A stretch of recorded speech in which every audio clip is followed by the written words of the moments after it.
In the previous lesson, we built out our footer and we just used text.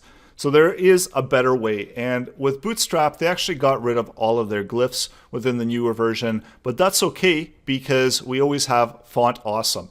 And Font Awesome is a great place to get fonts and make use of them within your web projects. So this is all open, free to use, and you can see that there's a whole ton of different icons here that you could simply grab and bring into your project. So a lot of really useful stuff. And of course, we do have all of the social media ones. So somewhere within here, we do have the social media. So we know that there's quite a lot of brand icons. So let's just do a quick search and we'll do YouTube. So there's the YouTube one. And we see we've got a number of different sizes. So let's just grab YouTube and go back out to our page here, and we'll just do it like that. So we actually need to bring in a library. So just as we brought in Bootstrap, we can bring in the Font Awesome library, and luckily we can even download it, or we could bring it in as a CDN. So the CDN is usually the quickest way to go, but of course you can download it as well. So this is the same thing for Bootstrap, and this is really super useful to use within your projects. And I just realized that the style is outside of the head section. So let me update that and fix that as well. So let's clean that up, save it, and go out to our web page project, and let's see what it looks like. So there we go. So we've got our YouTube icon. So the other one that we wanted to grab is we've got Twitter. So let's just search because there are way too many. So let's do, we did the YouTube, the regular one. We could do the YouTube square as well if we wanted to. So there are a few different options. Bring in Twitter instead of writing out Twitter there. And then last but not least, let's grab Facebook as well. So Facebook. And this is all depending on which ones you want to use. And if you've got some other links that you want, this is a really cool way to present them within your projects as well. Let's also update the text. We'll change the text to be light within this container. And now let's go back out and see what that looks like. So there we go. So we've got our icons.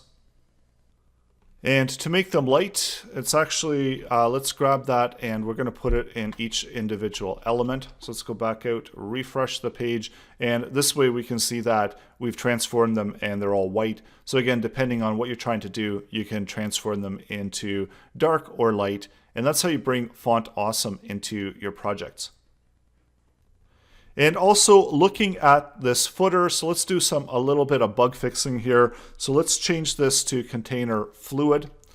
So this way it'll go all the way across. Let's go back, refresh the page, and this way our footer is all the way across.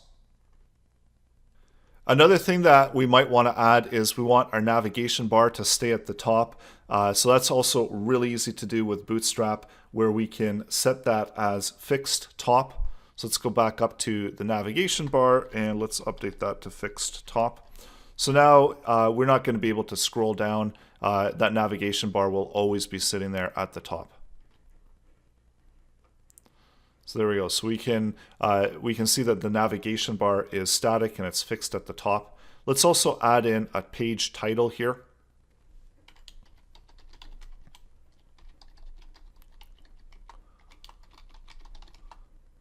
And we'll give it Bootstrap for website home.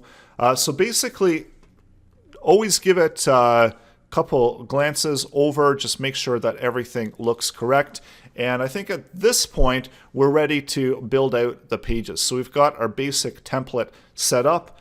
So the next step really is to create a style sheet and then link to that. So I'm just going to create a brand new style sheet here, and I'm going to just call it style.css, and then go back to my index page, and I can simply just link out to that. And then this way, we only need that one style sheet, and we can make updates to it wherever we want within our project. So style sheet, and then we need to provide the location. So style sheet is on the same directory here as we're located. do one quick check just to make sure that everything is still proper. And we're ready to go. In the next lesson, we can actually start building out some of the pages. So that's coming up in the next lesson. And what I want you to do now is finish off your footer, bring in Font Awesome, take a look through Font Awesome, check out all the different really cool icons, and make use of them within your own website project. And then also update that styling to link to the style sheet, and you're ready to go to move on to the next step where we're actually going to start building out the pages. And you can actually rename this one as well. You can call it template or something like that, so it's not actually interfering with the index page. So go ahead and do that, and next lesson we're going to build out our home page.